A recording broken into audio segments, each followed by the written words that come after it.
नाज़रीन आदाब, अवधनामा के ख़ास प्रोग्राम रूबरू में मैं हारून रशीद आपका खैर मक़दम करता हूँ। आज हम मुलाकात करेंगे मोइनुल इस्लाम सूफ़ी बस्तवी साहब से, जिन्होंने तख्लीकी सतह पर नज़्म और नस्र दोनों को इजहार का वसीला बनाया है। तो सूफ़ी बस्तवी साहब, आपका अवधनामा में खैर मक़दम है। डॉक्टर हारून रशीद साहब, आपका इस्तक़बाल करता हूँ। जैसा कि हमने जाना आपके बारे में कि आप अफसाना निगार भी हैं और शायर भी हैं, तो आप ख़ुद को बुनियादी तौर पर अफसाना निगार समझते हैं या शायर मानते हैं? जी, ये तो कहना बहुत ही मुश्किल काम मेरे लिए है, क्यों वैसे बुनियादी तौर पर तो शुरुआत तो मैंने जो नस्र से ही की, और मैं जो है शुरू में जो नसरी नज़में लिखा करता था। जो नसरी नज़म मैंने लिखा तो वो कुछ अफसाने के ही शक्ल में था। वो लोगों ने जो मुझको कहा कि साहब ये तो आप अफसाना भी लिखिए, तो मैंने कुछ अफसाने भी लिखे। मैं चूँकि वहाँ बस्ती में एक खैर इंटर कॉलेज है जो वहाँ का माना जाना स्कूल है, तो वहाँ पर मेरे उस्ताद जो है डॉक्टर आपके अख्तर बस्तवी साहब थे, जिन्होंने मुझको उर्दू की तालीम दी, और वो मुझे जूनियर हाई स्कूल में पढ़ाया करते थे। तो उस ज़माने में बहुत ही अदब का बाहिदा माहौल था, मुशायरे भी हुआ करते थे और अदबी तहरीकें चला करती थी। उस वक्त जो है वो मुकाबले होते थे आपके, तो मैं भी उसमें हिस्सा लिया करता था। और कमाल की बात तो ये है, आपको बताऊं कि वहाँ पर जो है हर स्कूल की एक मैगज़ीन निकलती थी, और उस मैगज़ीन में जो सबसे अच्छे खुशखत लिखने वाले थे और कुछ लिखने वाले लड़के थे, तो उसमें मेरा भी इंतखाब हुआ, और मैं अपने क्लास के मैगज़ीन में और एक एडिटर के तौर पर मैंने लिखना भी शुरू कर दिया। तो अख्तर बस्तवी साहब ने काफ़ी हौसला बढ़ाया कि तुम लिखते रहो, लेकिन अफसोस के बचपन की तख्लीक मुझे पता भी नहीं कि क्या जो है ये कौन सी सनफ़ है, और उस तरह से ज़ाया हो गई। बहरहाल आगे बढ़ते हैं, तो मैं देखता हूँ कि जब मैंने ग्रेजुएशन किया, मुझे तो कायदे से जो है लिटरेचर लेकर आगे बढ़ना चाहिए था, लेकिन 9th में जब पहुँचा तो जबकि हमारे असातिज़ा ने कहा कि भाई तुम लिटरेचर लेके चलो क्योंकि तुम्हारा लिटरेचर अच्छा है, लेकिन फिर जो है वालिद साहब ने जो है मुझको जो है साइंस दिलवा दिया, क्योंकि फिर उर्दू का माहौल भी उस वक्त भी जो यही था कि पढ़ो फ़ारसी बेचो तेल वाला मामला था, तो उन्होंने कुछ और उनके ख़यालात होंगे। बहरहाल तो साइंस की तरफ मैं चला गया, और साइंस से मैंने फिर इंटर और बीएससी वगैरह मैंने किया। बीएससी में था ही कि मुझे मेरी खुशकिस्मती समझिए या बदकिस्मती समझिए जो भी, कि हमारे कर्म फरमा थे खालिद उस्मानी साहब, तो वो सऊदी अरब में थे, और उन्होंने मुझको देखा, उन्होंने कहा भाई तुम चलो सऊदीया, चलो हमारे साथ, और तुमको माइक्रोग्राफिक्स में जो है मैं लगाता हूँ। मैंने कहा ये मैं तो माइक्रोग्राफिक्स पहली दफ़ा सुन रहा हूँ, इसकी मैं ABCD भी नहीं जानता हूँ। उन्होंने कहा नहीं मैं ट्रेनिंग दूंगा, और तुम। बहरहाल कुछ घर के हालात भी अच्छे नहीं थे, वालिद साहब रिटायर हो चुके थे। मैं जो है सऊदीया के लिए तैयार हो गया, सऊदी अरब चला गया। वहाँ साहब रियाज में जो पहुँचा मैं, तो जिस कमरे में मैं था वहाँ पर मुझे एक शख्सियत मिली, मंजूर हाशमी साहब, अलीगढ़ के बहुत ही मशाक शायर और अदीब थे वो, और उनको मैंने लिखते पढ़ते सुनाते गज़लें जो है मैंने देखा, तो मेरे अंदर का जो तख्लीक़ार जो था वो जाग उठा, और मैंने वहाँ पर फिर नसरी नज़में जो है शुरू कर दी, और बहुत सी चीज़ें कहानियाँ भी लिखा मैंने वहाँ पर, और वहाँ की अदबी महफिलों में मैं गया। फिर मैंने वहाँ पर सिर्फ सुनता था, लेकिन मैं शेर मौजू नहीं कर पा रहा था। मैं शेर जो है मैंने कहने की कोशिश नहीं किया, बल्कि मुझे चूँकि वो नस्र का ही जो है वो ज़्यादा वो रुझान था नस्र की तरफ जो है, तो मैंने कहा कि भाई मेरी भी जो है आप नस्री नज़्म सुनिए आप। तो मैंने एक नस्री नज़्म पेश किया कि जो मुझको याद है कि तस्वीर देखने वालों तस्वीर में तुम क्या पाओगे, تصویر دیکھنے والوں، تصویر میں تم کیا پاؤ گے؟ تصویر فقط ایک نقطہ ہے جس کا کوئی پیمانہ نہیں۔ اب صاحب وہ کچھ سائنس کے بھی لوگ تھے وہاں پر، کیونکہ انجینئرز تھے، ڈاکٹرز تھے، تو انہوں نے کہا یار یہ تم نے نقطہ جو پیش کیا ہے یہ واقعی یہ تو بالکل سائنس والا نقطہ، آپ نے بالکل فلسفہ جو ہے آپ نے بیان کر دیا۔ مجھے کیا معلوم میں نے کیا بیان کیا، بہرحال بہت اپریشیٹ کیا گیا میں۔ پھر اس کے بعد سے کچھ آگے بڑھتا ہوا میں نے وہاں پر کئی کہانیاں بھی لکھی اور بہت ساری نثری نظمیں وہاں لکھ ڈالی میں نے جو ہے، اور وہاں سنایا بھی، لیکن کچھ نامساعد حالات کچھ ایسے پیدا ہو گئے وہاں پر کہ ساری چیزیں چھوڑ کر اور مجھ کو جو ہے تو ریاض کا سفر آپ نے کیا تھا ملازمت کے لیے، لیکن وہاں سے آپ کا فنکار دوبارہ جاگ اٹھا، اور جیسا کہ آپ نے بتایا شروع میں آپ نے نثری نظمیں لکھی، پھر آپ کہانی کی طرف راغب ہوئے، آپ نے نثری نظموں کا دو لائنیں یا 2 مصرے یا 2 سطریں ہم کو سنائی بھی۔ آپ پہلا افسانہ آپ نے کب لکھا؟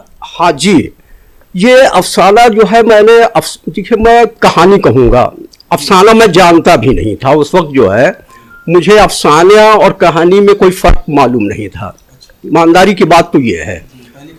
تو کہانی میں نے جو ہے وہیں پر جو ہے ریاض میں ہی لکھی، اور اس کہانی کا عنوان بھی مجھ کو نہیں یاد ہے، اور وہ کہانی بھی ضائع ہو گئی۔ جب میں اب وہاں چونکہ دیکھیے آپ کے وہ ہاشمی صاحب تھے اور آپ کے آشفتہ چنگیزی تھے، تمام لوگ تھے، تو یہ ہاں نام اور آپ کے صلاح الدین پرویز وغیرہ تھے، تو بڑی محفلیں جو ہاں ہر ہفتے سجتی تھیں اور بہت اپریشیٹ کرتے تھے لوگوں کی شاعری پر اور اس پر جو ہے۔ بہرحال افسانے کی جہاں تک بات ہے، تو میں جب گھر واپس آ گیا 84 میں، تو 84 میں جب گھر واپس آنے کے بعد سے مجھ کو جو ہے وہ قریب 85-86 کی بات ہے، میں خلیل آباد میں مجھ کو سروس مل گئی ایز اے پرنسپل، میں وہاں پر منتقل ہو گیا، اور وہاں پر پھر جب منتقل ہوا تو میں نے جو ہے کچھ شاعری بھی شروع کر دی۔ شاعری وہاں کرتا تھا، لیکن چونکہ گھر کا ماحول جو ہے وہ ادبی ماحول تھا، بہت سارے رسالے اور ناولیں وغیرہ جو ہے وہ پڑھی رہتی تھیں، چونکہ والد صاحب بھی، ہمارے بڑے والد صاحب اور ہماری بڑی اماں جو ہے، ان لوگوں کو بہت ہی شوق تھا یہ ادبی رسالوں کا، اس میں مسرور جہاں بھی تھے، رضیہ بٹ بھی تھیں، تمام ان لوگوں کی کتابیں جو ہیں وہ والدہ تبسم کتابیں جو ہیں میں نے پڑھی، لیکن میں جو ہے ابن صفی کو پڑھتا تھا، کیونکہ میرے بڑے بھائی جو ہیں ضیاء الاسلام صاحب، وہ بالکل یعنی ابن صفی کے پیچھے پڑ چکے تھے، اور ان کو جو ہے آج بھی کئی صندوقیں بھری ہوئی۔ ابن صفی کا نام لیا آپ نے، ابن صفی کو ہم لوگوں نے پڑھا ہے، ایک پوری نسل ان کی پرستار تھی، اب حالانکہ ابن صفی، لیکن ابن صفی کے بارے میں بھی یہ کہا جاتا ہے کہ ان کے بھی جو تھیم تھی اور یا ان کی تکنیک جو تھی، زیادہ تر ان کے ناول کا بنیادی جو عنصر تھا وہ سائنس بیس تھا، تو ایسا تو نہیں کہ آپ کے افسانوں میں جیسا کہ ہم نے سنا ہے اور پڑھا ہے کہ جو زیادہ سائنسی بحثیں ہوتی ہیں وہ کہیں نہ کہیں لاشعوری طور پر ابن صفی آپ کے ذہن میں؟ جی میں وہی کہنے جا رہا تھا کہ چونکہ میں نے ابن صفی کو وہ عمران سیریز اور آپ کے جو ہے کرنل فریدی وغیرہ کے بارے میں جو ہے، اور لوگوں کے جو سائنسی تحقیقات جو تھے اور اس پر جو گفتگو ہوتی تھی، تو وہ مجھے بہت متاثر کرتی تھی، اور پھر سے مطلب میں نے جب اور بھی کہانیاں پڑھی تو مجھے کسی کہانی نے اپیل نہیں کیا۔ میں کہانی کے معاملے میں، افسانے کے معاملے میں میرا یہاں تک اپنا خیال ہے کہ کہانی یا افسانہ کوئی بھی ہو، لیکن اس کا عنوان جو ہے، اس کا مضمون جو ہے وہ موجودہ حالات کا ہو، یہ نہیں کہ آپ جو ہے افسانہ لکھ رہے ہیں اور پریم چند کے زمانے میں چلے گئے آپ، تو آج آپ پریم چند کو نہیں پائیں گے۔ اچھا موضوع آپ نے موڑ دیا کہ اپنے وقت کے اپنے معاصر موضوعات اور معاصر مسائل کو افسانے میں یا کہانی میں اٹھانا چاہیے۔ یہاں 2 باتیں آپ نے کی، آپ نے کہا کہ افسانہ اور کہانی، کیا افسانہ اور کہانی، میرا پہلا سوال یہ ہے بہت مختصر کہ افسانہ کہانی آپ کے نزدیک الگ الگ ہے یا ایک ہے؟ نہیں، الگ الگ ہے۔ افسانہ اور کہانی جو ہے بغیر کہانی کے تو افسانہ بن نہیں سکتا، افسانے میں کہانی کا ہونا ضروری ہے۔ اب یہ رہا کہ افسانہ نگار جو ہے، جس طرح سے آپ غزل کو سجاتے ہیں، ایک اس کا جو ہے आहंग है और ये है। उसी तरफ से अफसाना जो है उर्दू सन्फ का एक मजबूत जो है पहलू है, और इसमें जो है अफसाना निगार जो है वो कहानी के साथ साथ जो है आपको ये खूबसूरत पैराए में और तिलस्माती और तस्वुराती मफरूज़ात को लिहाज रखते हुए इख्तिताम जो है बहुत मौसर ढंग से इख्तिताम तक पहुँचता है, तो वो अफसाना कहलाता है।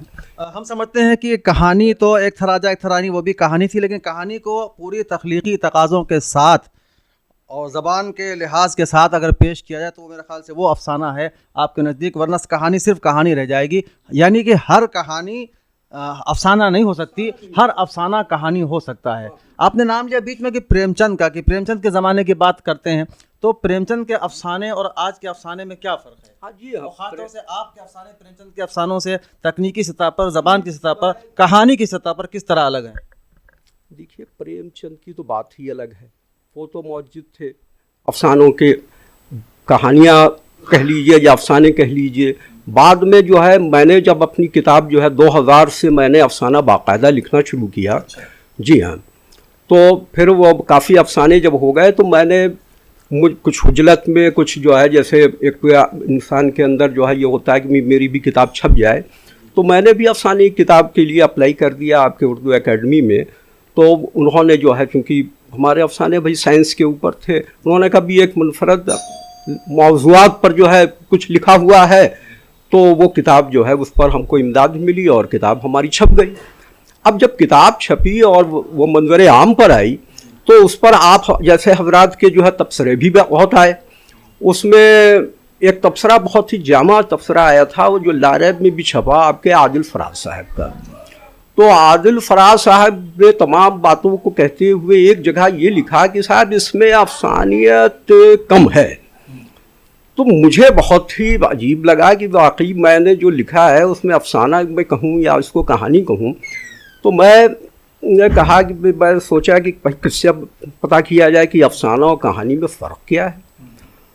तो मैं आपके जो है गुलबन के सैयद ज़फ़र हाशमी साहब के पास पहुंचा।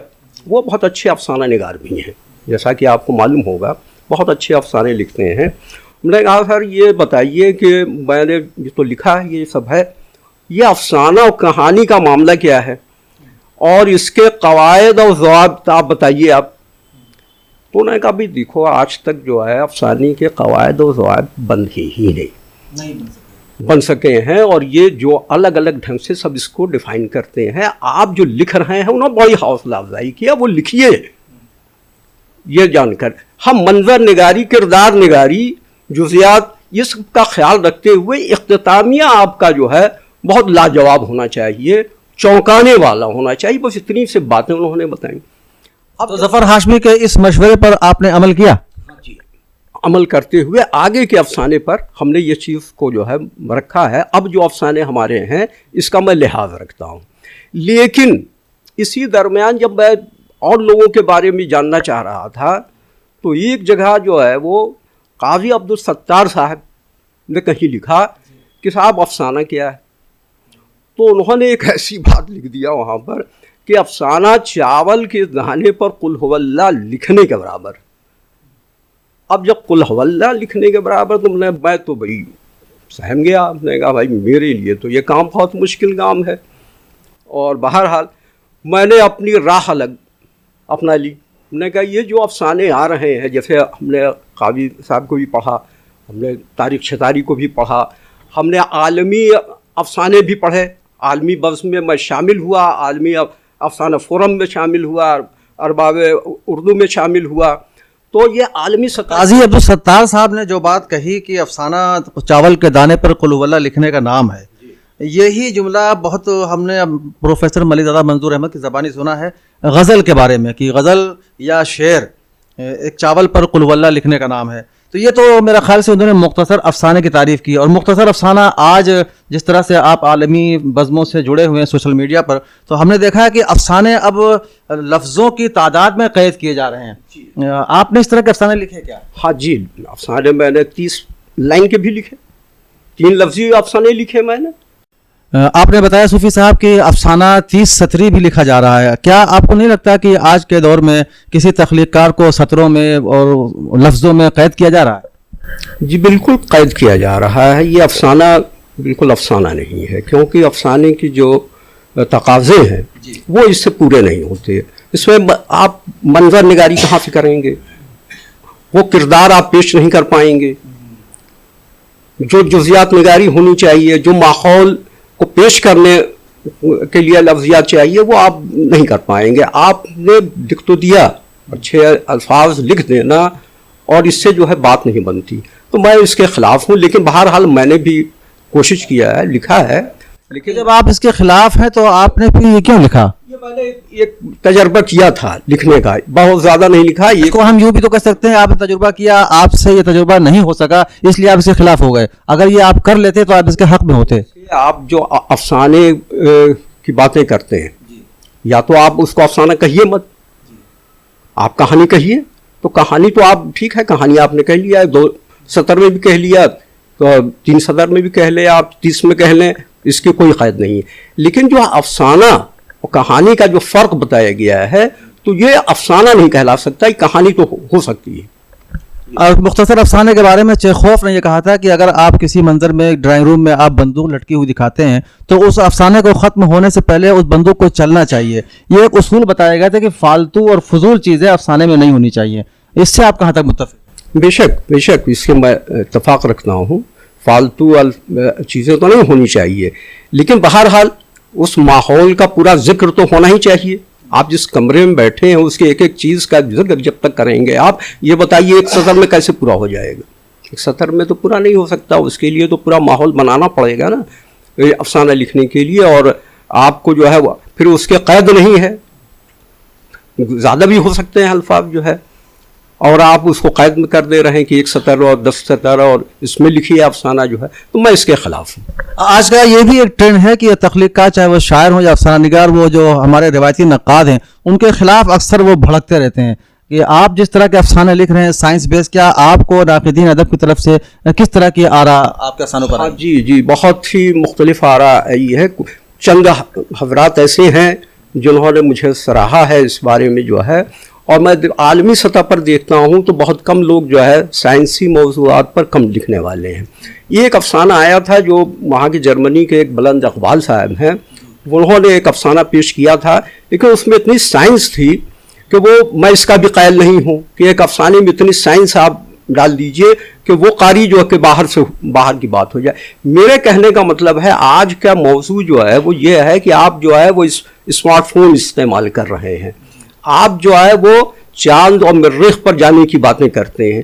تو یہ افسانے میں باتیں آنی چاہیے، یہ موضوعات ہونی چاہیے، نہ کہ وہی پیار و محبت اور وہی جو ہے منظر نگاری ویسی ہو کہ آپ جو ہے فلاں جگہ گئے صاحب فلاں سے محبت ہو گئی، یہ ہو گیا، اور زلف و بلبل کی باتیں جو ہے یہ سب نہیں ہونی چاہیے. یہ تکنیک کی باتیں ہونی چاہیے، جو آج کی سائنسی تکنیک ہے اس پر باتیں ہوں، اس پر افسانے لکھے جائیں. تو وہ افسانہ جو ہے آج کے قاری کو، آج کے بچوں کو، آج کے نوجوان، کہنے کا مطلب یہ ہے کہ سائنسی اختراعات اور ایجادات انسانی زندگی پر کس طرح اثر انداز ہو رہی ہیں، منفی اثر کیا پڑ رہے ہیں، مثبت اثر کیا پڑ رہے ہیں، یہ آج کے افسانے کا موضوع ہونا چاہیے. اور شاعری کے بارے میں کیا خیال ہے؟ جی ہاں، اور شاعری بھی یہی ہے. شاعری میں بھی جو ہے نئے موضوعات آ جائیں تو اچھی بات ہے، اور لوگ لا بھی رہے ہیں. کہتے ہیں غزل کے معنی ہی عورتوں سے باتیں کرنا ہے. یہی تو مسئلہ ہے، اسی لیے جو ہے وہ پابند ہے. وہ تو وہی غزل جو ہے آپ کہیں گے ویسی ہی، لیکن کچھ لوگ جو ہے غزل سے ہٹ کر جو ہے لکھ رہے ہیں، تو اس میں جو ہے نئے موضوعات آ رہے ہیں. آپ کا پسندیدہ اسلوب کیا ہے، اسلوب اظہار کیا ہے، یہ افسانہ، یہ نثر یا نظم؟ جی نثر تو میں پسند کرتا ہوں، نثر لکھتا ہوں میں جو ہے، اور غزلیں بھی میں نے لکھی ہیں. کہتے ہیں کہ ایک فنکار اپنا ناقد خود ہوتا ہے، سب سے پہلا ناقد خود فنکار ہوتا ہے. آپ نے ابھی غزل کی بات کی، آپ نے افسانے کی بات کی، آپ خود اپنے بھی ناقد ہیں. آپ اپنی تنقیدی نگاہ جب اپنی غزلوں پر یا اپنے افسانوں پر ڈالتے ہیں، بہت مختصر ہم کو بتائیے کہ آپ اس کو کہاں پاتے ہیں؟ جی میں تو ابھی ادب کا طالب علم صحیح معنوں میں، نہ میں ابھی افسانے کے اس عروج تک پہنچا ہوں اور نہ نظم و غزل کے اس عروج تک پہنچا ہوں. بہرحال ये कोशिश मैं कर रहा हूँ और किसी हद तक मुतमईन हूँ।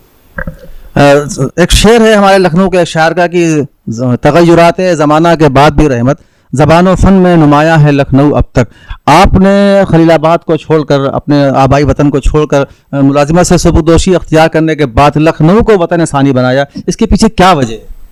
देखिए, लखनऊ तो हमारा शुरू से ही जो है अदब का गहवरा रहा है और यहाँ पर बहुत से शोरा और अदबा जो हैं वो काफ़ी नाम हासिल कर चुके हैं और बड़े बड़े नाम हैं। तो मैं उनसे मुतासिर होकर और कुछ पहले यहाँ पर आया करता था, जिसमें आप डॉक्टर हारून रशीद साहब, इस्लाम फैसल साहब और सराजुद्दीन साहब साहब, ये तमाम हजरात से मुलाकातें हुआ करती थीं और इनकी अदबी गुफ्तगू से मैं बहुत ही मुतासिर हुआ करता था। तो मेरे दिमाग में कहीं ऐसी बातें थीं कि भाई लखनऊ पहुंचकर जो है मेरी जो तचनगी है वहाँ पर वो पूरी हो जाएगी जो अदब के मामले में है। तो मैंने ये ख्याल किया कि भाई रिटायरमेंट के बाद से जो है एक लखनऊ भी मस्कन बनाया जाए, एक यहाँ भी मकान हो। और तो यहाँ पर आकर जो है मुझे ये माहौल मिला। मुझे इस बात की खुशी है कि मुझे अदबी महफिलों में जो है सुना गया और सराहा गया और इससे जो है मेरी तख्लीक़ात में जो है और अच्छाई आ रही है और इजाफा हो रहा है। सूफ़ी साहब ने अपना मस्कन लखनऊ को अपना वतन सानी बनाया। उनका कहना यह है कि लखनऊ में तगय्युरात ज़माना के बाद भी लखनऊ आज भी फ़नी एतबार से, तकनीकी एतबार से अदब में बहरहाल नुमाया है। तो आपने अभी शेर हमारा है कि मकसद फ़न ज़िंदगी की आईनादारी भी है। मकसद फ़न ज़िंदगी की आईनादारी भी है, सिर्फ लफ्ज़ों को सजाना ही नहीं है शायरी। तो ये अफसाने में भी ये तो ऐसा उसूल है जो जिसका इतलाक़ अफसाने पर भी हो सकता है, होता है, और शायरी पर भी। आपने बताया था कि आपके अफसाने का एक मजमुआ 2000 में आया था और अब ये 2011 में आया था। तो क्या दूसरा कोई मजमुआ अफसानों का या शायरी का आ रहा है? मुख्तसर हमको बताइए। जी, वो तैयारी हो रही है और हमारे 22-23-25 अफसाने हो चुके हैं और उसको मैं इकट्ठा कर रहा हूँ। इंशाअल्लाह जो है वो उसके अशात कराऊंगा। ये थे जनाब सूफ़ी बस्तवी साहब, मोइनुल इस्लाम सूफ़ी बस्तवी साहब, जिनसे हमने जो अफसाना निगार भी हैं और एक शायर भी हैं। हमने अफसाने पर भी गुफ्तगू की, हमने उनकी शायरी पर भी गुफ्तगू की। उनका ये कहना है कि चाहे अफसाना हो या शायरी, दोनों में असरी मसाइल से आंख मिलाते हुए गुफ्तगू करनी चाहिए। अब ये वो ज़माना नहीं है कि अब जुल्फ़ व रुख़सार और गुलो बुलबुल की बातें की जाए। बहुत बहुत शुक्रिया।